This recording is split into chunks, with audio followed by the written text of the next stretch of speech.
So then if you don't do it, you're choosing to stay where you are.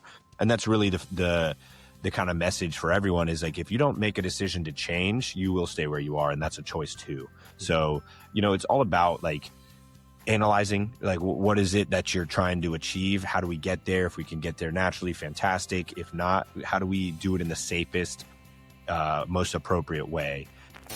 Welcome to Health Decoded, your number one source for real health information with your hosts, Dr. Alessi and Matt Tack.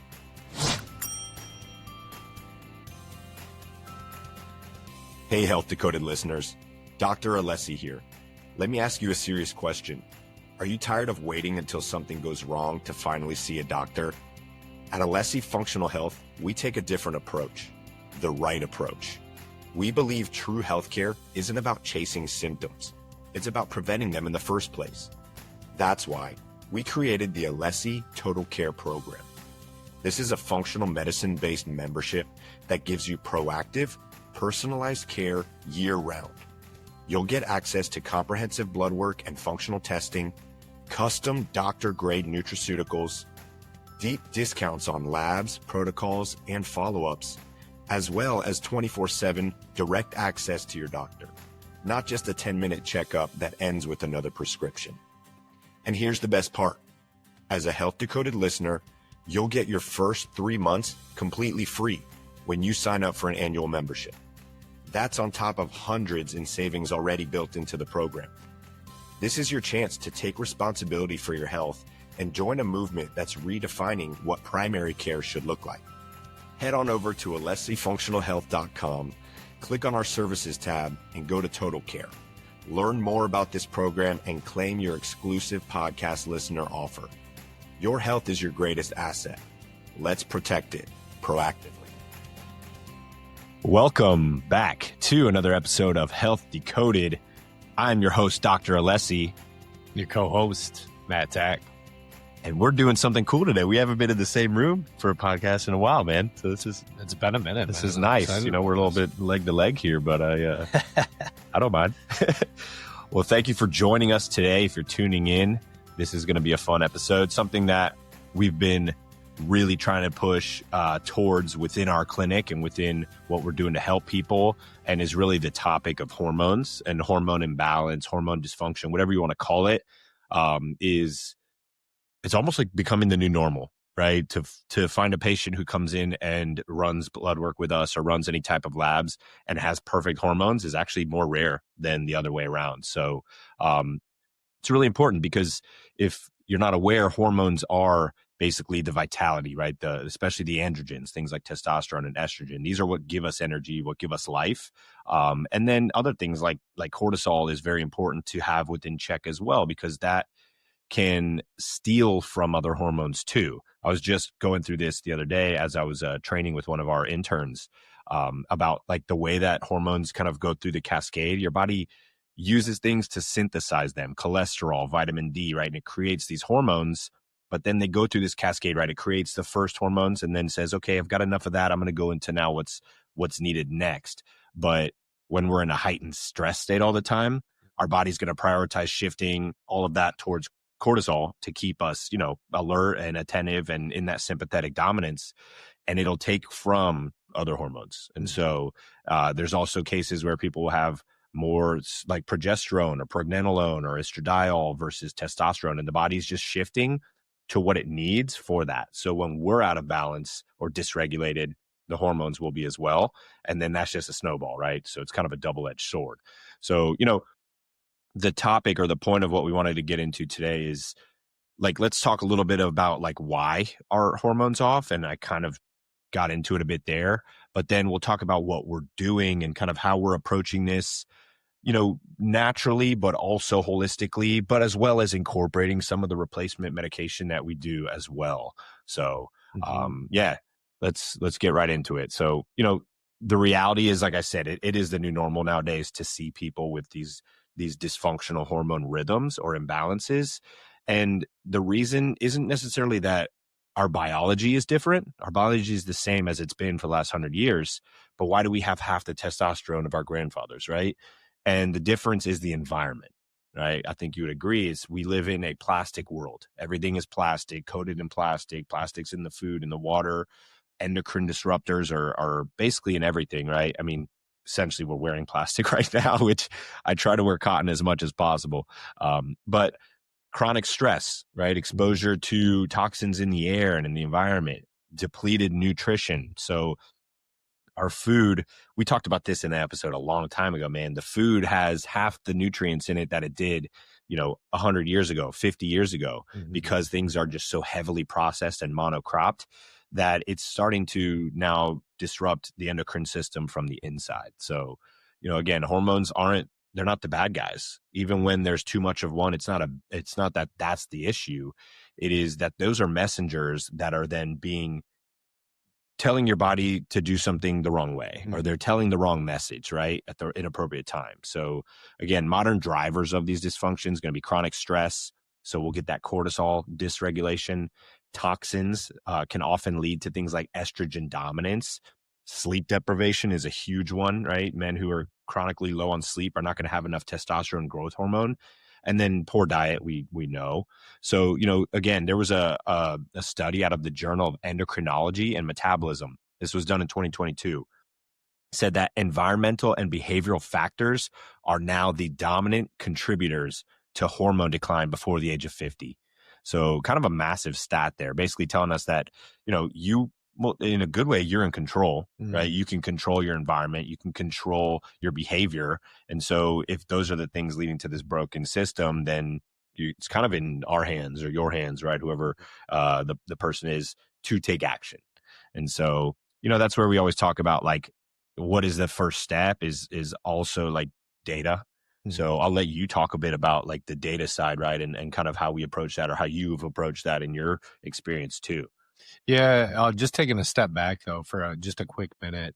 I think it is, I always like putting it in the very specific examples of how these daily things interrupt our life, because we need to be cognizant of how we approach each day. And we always talk about habits, right? And what is the structure of that? What is chronic stress, right? When we say chronic stress, so and when you're in that elevated system of like your cortisol levels are constantly being tapped out throughout the day, what does that actually look like?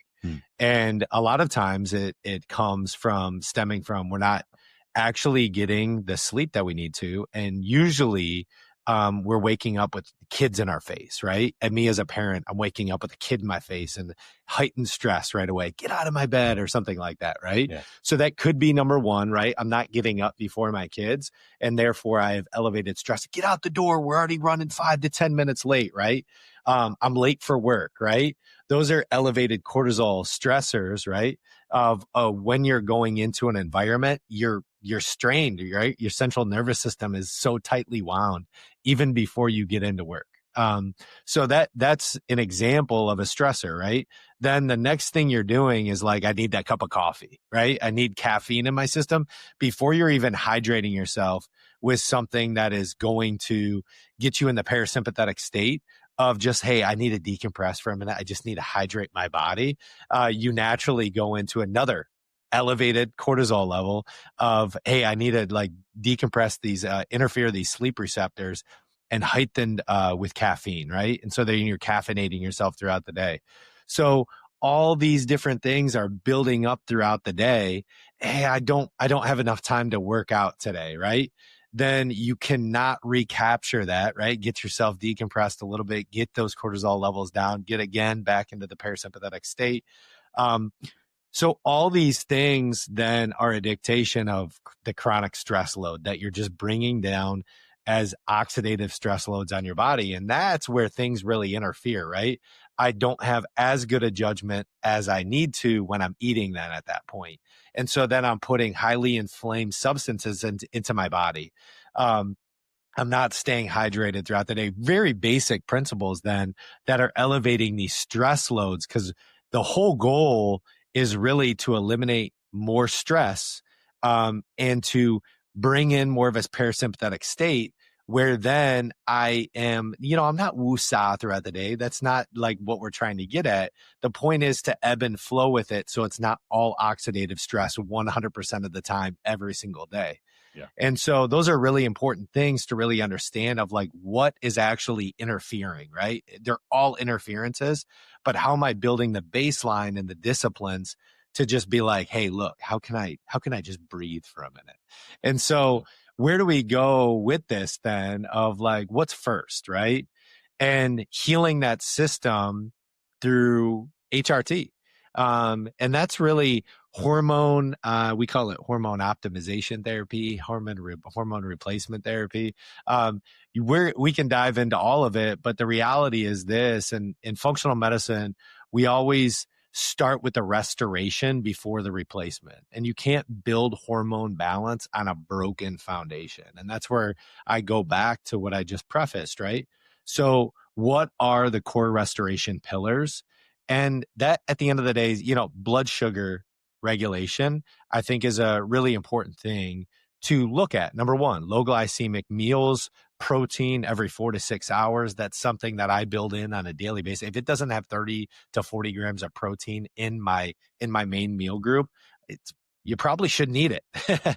So intermittent fasting, when appropriate, is highly beneficial. I like actually bleeding that from a nightly routine into the morning is the best way to do that. For intermittent fasting, you usually easily can get 14 to 16 hours of intermittent fasting when you stop at a certain time each night and bleed that into the next day. Number two, gut health. So gut health is really important because that is the secretion of our food is really showing the body how it's going to entertain a lot of these chemicals that are then released, and you have hormones that are then dictated by our food supply. That's a really big component of that. Our gut secretes that and then disperses that. So are you getting vitamin D is something. Vitamin D isn't actually a supplement. It's a hormone. So you're secreting vitamin D to elevate sleep, to elevate performance throughout the day, to alertness. It's actually going to dictate how the body goes in and out of sleep. So like if you have high vitamin C supply, it actually can secrete the melatonin that you need when you go into a dark environment to actually get deeper sleep so that you're properly going through stages 1 through 3 and your deep, slow wave cycles. So those are things to think about, right? So you want to remove inflammatory foods, gluten, dairy, seed oils. These are some of the things that you just want to monitor, right? It's not saying you have to fully eliminate, but you do have to monitor them and the exposure of them. More whole foods. So repair with probiotics, glutamine, and then zinc is another form that you want to build some of these supplements that we just naturally cater to through our protocols that we built here in clinic, right? So we have these supplements that we actually build in. They're extremely valuable. But this is the way to incorporate some baseline of building the system back to really get proper hormone levels. So hormone optimization therapy. This is the baseline, the foundation of it all. Stress reset, breath work, cold therapy, heat therapy is another thing that I use on a weekly basis, 2 to 3 times a week, getting in the sauna. Sleep optimization is another thing as far as how you're preparing for sleep. And then when you go to sleep, are you consistently going to sleep in the general 30 to 45 minute time frame every single night? Studies have shown proof that is a significant impact to your overall longevity. And what we say longevity is your health span, right? Not your lifespan, but your health span. And so thinking of that. And then number 5, toxic reduction. You definitely want to look at that in terms of what toxins are you putting into your body. Those are anything, sort of polyphenols that eliminate the BPA, supporting detox. This is one of the major things that we do, is that the reality is you're not going to just get rid of all the toxins that you have, right? They're hitting you, these 5G factors are hitting you nonstop. And you have PMF, you have to support Wi-Fi and all these things in your house to just operate on a daily basis if you're working. So like these like cliche, oh, you have to eliminate everything. The reality is you need to go through a proper detox. So what is that detox? Well, sometimes it's eliminating social, right? That's a detox of social. But then it's also actually a detox that we implement, which is a repair and clear detox of really getting in and just cleaning out the liver, the gut, all those systems on, I would say as much as 2 times a year, but for sure annually, that you need to go through a really clean gut detox. And that those are help in just reducing those level of toxins. So, um, I'll leave you with this. The American Journal of Lifestyle Medicine in 2021 said lifestyle and nutritional interventions remain the first line of therapy for the endocrine restoration before pharmacological treatment. And what that means is like, pills aren't a plan. We have a billboard right now, and that's the reality. Like pills are not always the plan, right? But proper supplements through whole food sources and supplementation are a really big component of this. So if your hormones are off, fixing your gut, stress, sleep does more than any prescription ever can. Yeah, I agree with that, man. That's good. And it's interesting. The first study we talked about said that the environment and behavior are the biggest factors contributing to hormone disruption. And then in the second study, you said environment, lifestyle, and nutrition remain the first line in therapy. So it's like what's breaking it is also the fix, right? It's pretty cut and dry with that. You also touched on like the cold exposure thing. I know we've done cold plunge and a lot of people are doing that. And it's kind of like do the first hard thing in the morning. It kind of sets up that stress resilience for the rest of the day. I think there's validity to that, but without overdoing it to create more stress, right? So there's a dose dependency as well. So, again, all really good stuff. We touch on hormone replacement therapy, and that's something we do within our clinics, but it's never the first thing we do. I'm always like, okay, how can we turn the needle or how can we move the needle in the right direction naturally with our lifestyle, with nutrition, with supplementation, things that are not going to mess internally with systems because, medication does. But when it's necessary, right? If it's impacting someone's life to the point that they can't function, then it's like, hey, you've gotten to this point. We need to do something a little bit more, intense at that point. So we always take a strategic approach, functional testing. Okay. So we run comprehensive blood work. If you've been to the clinic, you understand the concept of what comprehensive means versus like my standard check-in, right? With your conventional doc. They run a cholesterol, they run maybe a couple thyroid hormones and your blood sugar, and they say you're good, right? And that's such a myopic view. It's so like small versus like the comprehensive nature of what we test for with the free total testosterone, estrogen, progesterone, DHEA, sex hormone binding globulin, fasting insulin, cortisol, full thyroid panel with the antibodies associated. It's such a deep dive that, and then we take it a step further and we like educate all our patients on like, hey, what are we looking at here? That way, what's going on inside your body, not just me telling you your numbers are here. And like, people are like, what does that mean? So I would say that that's like my favorite part of what we do is when people leave here like, wow, now I actually understand what like my biology is doing, because most people don't remember high school biology and anatomy, right? They don't remember the biophysiology and they haven't studied it at a level that they can really like comprehend blood work. So, that educational piece is vital for them to then be able to take that information, make sound decisions for themselves and their family, right? Like I think all the time, like, hey, like my kids are growing up in this plastic world that is like, we were kind of at the cusp of it, right? Like as millennials, like we were the first to really be exposed to, I just saw a stat, like we were the first to live without the technology that it is now and the social media and with it, right? As we like grew up as teenagers and in college and stuff. And so it's like, our kids are not going to know that world before, where it was like the boredom of like having to like be bored for a little bit and come up with ideas and go outside and play. Like that's something we have to be like very proponent of, or else they're going to just be a product of the system of technology and social media and stuff. And we know the downfalls of that. So we also look at, we do urine tests, like a Dutch test or even like an organic acids test for metabolism and metabolites, as well as nutrient panels and inflammation and toxicity testing too. I like how you talked about doing like a structured detox, like our 6-week program, the Repair and Clear, like once or twice a year. But detox is something we should be doing daily as well, right? Social detoxing from like social media, even from like people sometimes, right? Getting some space, detoxing from food as well. So some level of supplementation to support daily detox. It's not, your body's doing it all the time. So it's not like you just like, oh, once a year, I'm going to clean the attic, right? Or I'm going to clean the garage. But if you threw trash away regularly, right, you kind of get ahead of that. So it helps. And then, when it comes to therapeutic testosterone, therapeutic hormones, or HRT, HOT, whatever we want to call it, again, the approach we use is like, okay, someone comes in, and just we'll use an example. Say they have a low free and total testosterone, right? The numbers are one thing. The symptoms and the effect on their life is kind of more important, to be honest. But say they're experiencing mild symptoms of brain fog, energy is low, they're feeling kind of fatigued. Okay, your testosterone is low. How can we bump these numbers and your health naturally first? Let's try that, right? So we'll do more than likely a detox. Got again, like reset, kind of clean things out. Then we start using certain herbs, adaptogens, and supplements and peptides even to kind of boost this on more of a natural approach. And then retest.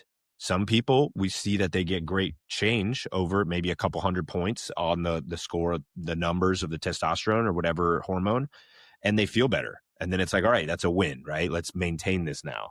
Some people, they don't respond like that. And it's like, hey, the natural approach maybe would have worked 5 years ago if we got ahead of this, but it's at a point now where you've gotten to a bit of depletion where we need to go into more of a hormone optimization therapy. And that's where we work with the providers within our clinics to support that. But not so basically, everybody's going to do some type of natural approach. Not everybody's going to do the hormonal approach, but everybody who does a hormonal approach, like replacement, does a natural approach too. And so that's what we call like supportive therapy. So it's like getting on hormones, but also adaptogens to make sure that we're in balance as well. And we are managing the stress so that we're not just, band-aiding it, right? Because we can get stuck in band-aid approach as well. And it's all about like, what is the cause? If I give someone hormones to replace their hormones, but I don't help them fix the stress in their life, it's kind of a miss, right? Because then it's just going to be, again, a band-aid. So all about like, the natural approaches first, and then hormone replacement when necessary, and then the combination of the two for more of a comprehensive fix. And that's really what we do, like within our total care program is, hey, what do you need and what can help, right? And so again, labs tell us all the data we need. Lifestyle, we have people fill out a pretty comprehensive form that's like, what is your lifestyle? What do you do on a daily basis that's affecting this? And then we guide them from there. And then we really, really focus on the education so that you have a clear understanding of your daily decisions. Like Matt was talking about at the very beginning, like, are you waking up every single morning, stressed to the nines, alarms blaring, kids are crazy, like, and then you're drinking coffee and then you're out the door late, running to work, stressed out for you're late to a meeting, right? That's a fantastic way to develop diabetes, insulin resistance, heart attack, and all that stuff, right? That's what leads to that. We've all seen those stories. So again, it's dialing back on a lot of those things, focusing on the little things we can implement daily, free things, right? I can meditate, I can do breath work, I can get up earlier, right? All these things are good. And so again, like, we don't want to use the hormones as a crutch, but as a tool. And so, if you're cool with it, I'll share a little bit of how I, use hormone therapy, but you can talk a little bit about yours as well. And I think we're both similar in that it's like we both use testosterone optimization therapy, but we're not skimping on physical activity, exercise, eating healthy, protein, supplementation, all of that. So if you want, man, share a little bit about, I guess, kind of how you use it, because there's a lot of listeners that are in a similar, phase of life as us, where they have young kids and things like that. Yeah, for sure. So for me, I'm a little bit different. I'm a little older than Alfred too. So Dr. Alessi uses it for the purposes of definitely for optimization. I use it out of necessity. So for me, I'm 40 and I saw probably around 34, 35, I saw my testosterone levels like essentially plummet, right? So I was operating in the 200s, severe brain fog, right? And this is like what I thought was just me, right? When you're in that scenario, you're like, man, am I the only one on planet Earth that's dealing with this? And then like come to find out, it's like, wow, so many people have that, had that same story. But by 3 o'clock, I was out like every day. Like, I mean, I had just a fog over my eyes, and I dealt with this for like a number of years. I mean, it was something that you like push through. You're like, oh, this is something that's like normal. Not understanding that it's actually not normal, and it's against like the biology of time, right? I should be operating more efficiently.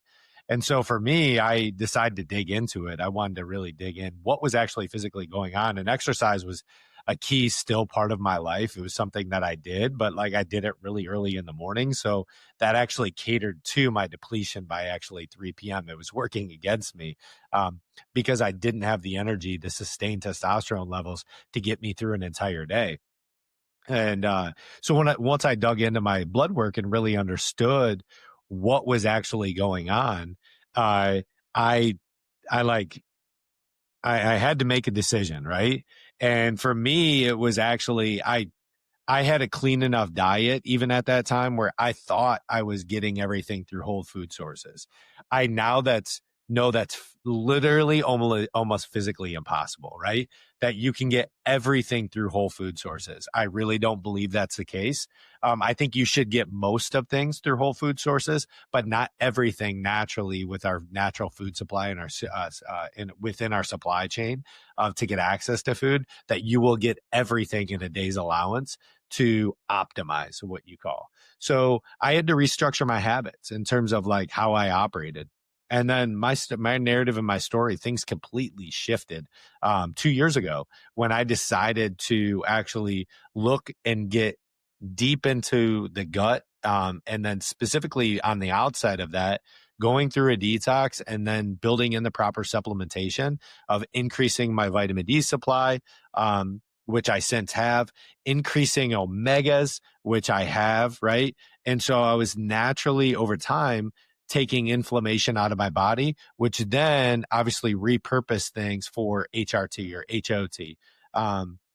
And that hormone replacement therapy allowed me I do bioidentical. So like I choose to do it subcutaneously. I know that's not like the way everyone does it. We have various forms that we can offer you here at the clinic. But for me, I like sub-Q. I can manage it appropriately. And I've actually now got to the point over the past 2 years is where I really dialed in my supplementation. But now I actually microdose. I'm actually doing a daily supply of subcutaneous hormone replacement therapy and I won't name the units, but I will. I do it in very small measurements that are very hyper focused and detailed. Whereas before I was doing 2 to 3 times a week. I think the more you actually do it, and can implement that is actually the better. So I guess I will say, because it doesn't really matter, I do about 12 units on an insulin syringe. And then every day that's subcutaneous, either in the glutes or behind my arms. And that actually has drastically helped me. And again, what I love about it, it's bioidentical to the body. So they use coconut oils, MCT coconut, which is MCT, grapeseed oils. You can use sesame seed, which actually is the seed oil that I use for mine. But these are just all things that you don't have to be scared of. I think that a lot of people see it as like, oh, this is it's a steroid you're putting into your body. Yeah. No, it's absolutely not. It's bioidentical to the body. The body is delivering it just like it's natural testosterone that you are actually supplying it. It's in aid of, right? And then that's the level of optimization. Why, you might ask, of why I do it on a daily basis and microdose loads? Well, I'll tell you. One thing I learned from research too, and GLP-1s and peptides is that daily use is always best, right? In smaller increments, daily use is best. And so, it's advised to 3 to, obviously 4 times a week for hormone replacement therapy and peptides. But for me, I like doing very small dosage because then it's managed appropriately. And what I can consider, I can capture always the half-life of it. Testosterone has a half-life. Usually it ends 24 to 27 hours. So then that means when I have a daily dosage, I can capture the full half-life of what that testosterone actually has. So that's why I do it that way. Not everyone needs to do it that way. There's a number of different ways that we can build into the kind of the coaching side of things of how it's appropriate for you and sustainable for you. But, that's the nature of my story, is that I saw significant effects to like how it was detrimental to my health of not doing this. And now that I have chosen to do this and I've gotten through about 5 to 6 years of this, it's completely changed the way I operate on a day-to-day basis. Yeah, that's huge, man. And you touched on bioidentical, just to like make sure people are aware, right? Like hormones, and we talked about this, they're messengers. So they're chemical messengers in your body. It's all they are. Your body produces them. And so all that bioidentical means is that it's the same structure of molecules creating that bioidentical hormone than the one that your body produces. So it's not synthetic, right? Science has come a long way to be able to provide these things in a more natural form. That being said, anytime you put something exogenously into the body, it will disrupt your internal cascade of how things are produced. So that's just to be understood, but it's all about like, what is the goal and what is it worth to people, And so when I get pushback from men that are like, oh, I don't know if I want to get onto that or commit to that yet. It's like, hey man, you don't have to commit to anything you don't want to, but what do you want? Right. And if you want energy and if you want to be high level of vitality and have that drive and you can't get there naturally, then it's like, hey, that's your only option. So then if you don't do it, you're choosing to stay where you are. And that's really the kind of message for everyone is like, if you don't make a decision to change, you will stay where you are. And that's a choice too. So, it's all about like analyzing, like, what is it that you're trying to achieve? How do we get there? If we can get there naturally, fantastic. If not, how do we do it in the safest, most appropriate way? I also like that you do it on a daily cadence, because I think that's something that you can build in as a habit, right? Versus like, I have to remember like, oh, I do it 3 times a week. Okay, this is the day. I set reminders, but even sometimes you miss those and then I'm a day after. And so, daily is actually cool. I actually like that. And it's less. So it's, it's less of the, big kind of dose that you're putting in. So there's also creams. People use creams and get great results. Pellets. I don't love pellets, but that's an option as well. So there's so many different ways to do it. It's just a matter of, number one, data. Get data. Where are you at? Number 2, like, what does that data say about your symptoms that you're feeling or that? And then number 3, how do we approach it in a stepwise, root cause focused way, not jumping straight to hormones, but focusing on the lifestyle things affecting the toxins, all that, then appropriately addressing more of a medication type approach too. So that was great, man. Thank you for sharing that. And, like you said, I do it more of an optimization type approach, where when we talk about optimizing things, it's like, again, that's based on the person too. Do you want to be normal? Right? You go to your doctor and they say, hey, your labs are normal. Do you want to be normal? I mean, I look around and normal is actually pretty unhealthy lately, right? So like the norm is, and every 10 years they are lowering the standards too, right? Like they're just like widening the gap of like what's okay. And people are just continually getting unhealthier and more insulin resistant, more metabolically unhealthy. And so I think to be normal is actually to be unhealthy. To be optimized is now to be more normal, right? And so it's like, that's just the nature of it. So if you're interested, if you're listening to this episode, somebody who needs to hear this, please share it with them. But if you'd like to learn more about how we do these things within our clinic, how we focus on a functional hormone optimization approach, go to alessifunctionalhealth.com and look at some of the resources that we have available. And if you're interested, you book an appointment. If you mention that you listened to this episode or the podcast and you found us, we have exclusive discounts for our podcast listeners.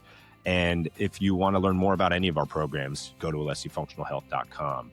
If you want to ask a question and hear that question answered on Health Decoded, email it to ask@alessifxhealth.com, and we will answer those questions periodically. Maybe every couple months we do a Q&A where we drop some of those. And as always, thank you for listening to Health Decoded. Please share, please follow our show and subscribe. That helps us to reach a broader audience of people that need to hear this message. Thank you again, and we look forward to catching you on the next episode. And your health is in your hands. Thank you for tuning in to Health Decoded, where we break down the truth about all things health and empower you to take charge of your well-being. If you found value in today's episode, please subscribe, leave a review, and share it with someone who needs to hear this. For more resources and personalized support, visit us at alessifunctionalhealth.com and sign up for our newsletter. To hear your questions answered live on the show, send them to ask@alessifxhealth.com. That's ask at ALESSIFXhealth.com. Until next time, stay curious, stay empowered, and remember, your health is in your hands.